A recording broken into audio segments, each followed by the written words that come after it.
Alors, nous allons voir dans cette vidéo comment lire un fichier CSV qui aurait été obtenu par exemple par un pointage, donc pour étudier le mouvement d'un objet, en Python et exploiter donc les données d'un pointage pour tracer notamment les vecteurs vitesse et accélération.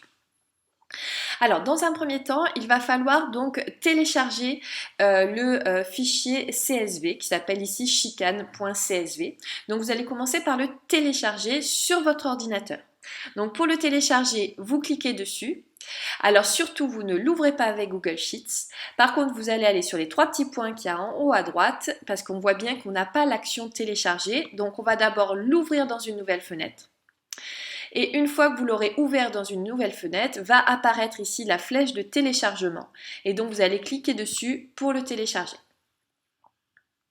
Donc vous voyez, il est en bas ici, donc je l'ai téléchargé. Il est à présent dans le dossier téléchargement sur mon ordinateur.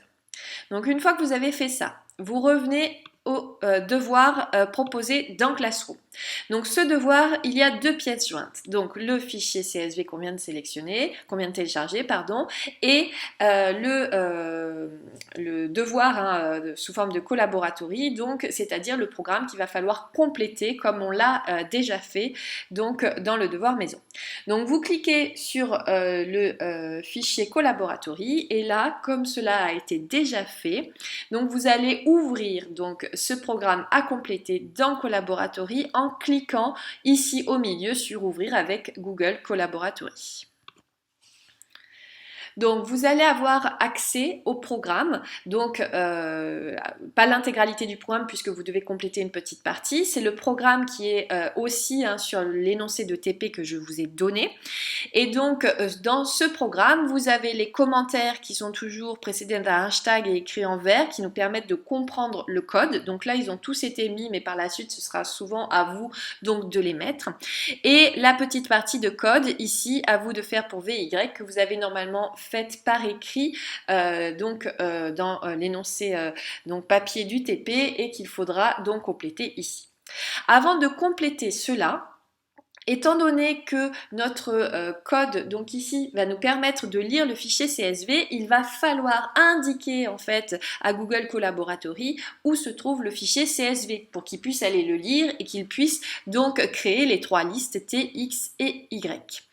Donc ici, vous voyez, on vous dit source open chicane.csv, donc il faut lui indiquer donc où est le fichier chicane.csv. Alors comment on va faire? Donc on va charger en fait ici dans notre Google Collaboratory ce fichier chicane.csv. Alors pour pouvoir le charger, tout simplement vous allez aller ici sur l'icône donc de fichier, vous cliquez dessus. Donc vous voyez, on clique dessus, donc il est écrit fichier et là on voit attribution connexion. Donc là il faut laisser le temps que ça s'initialise et que ça se connecte donc à notre environnement. Une fois qu'apparaissent les dossiers là en quelque sorte ici, donc vous allez pouvoir avec l'icône qui est ici, donc la flèche toujours importer dans cet espace de stockage donc de votre session, le fichier chicane.csv.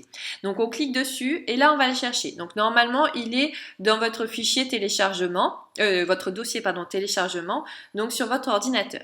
Donc vous double-cliquez dessus et le chicane.csv va apparaître ici à gauche. Alors vous avez un petit rappel qui vous dit attention, donc tout simplement à chaque fois que vous allez rouvrir en fait ce programme, il faudra retélécharger ce fichier CSV, d'accord? Il ne restera pas en mémoire, donc il faudra le retélécharger à chaque fois, mais pour le moment, puisqu'on l'utilise tout de suite, donc il suffit de le télécharger une fois. Vous vérifiez bien, parce que c'est des erreurs qui arrivent assez fréquemment, que l'orthographe ici de chicane.csv, notamment le C majuscule, donc est exactement la même que celle qui est ici. Parce que sinon, en fait, il ne pourra pas lire le fichier considéré s'il ne le reconnaît pas. Donc il faut vraiment que ce soit la même orthographe. Donc maintenant, en fait, vous allez pouvoir, votre code va pouvoir lire en fait votre fichier .csv. Alors que vous reste-t-il à faire? Il vous reste à compléter ici la ligne, c'est-à-dire vous avez la ligne pour la coordonnée selon x du vecteur vitesse, Vx. Il vous reste à écrire la ligne donc pour Vy. Attention aussi encore une fois aux majuscules, aux minuscules, etc. Et une fois que vous avez bien écrit votre ligne, donc comme il faut, il suffira d'aller cliquer sur la flèche en haut à gauche donc pour exécuter exécuter le programme et visualiser donc normalement votre pointage donc de la chicane avec les vecteurs vitesse représentés en chacun des points considérés. À vous de jouer!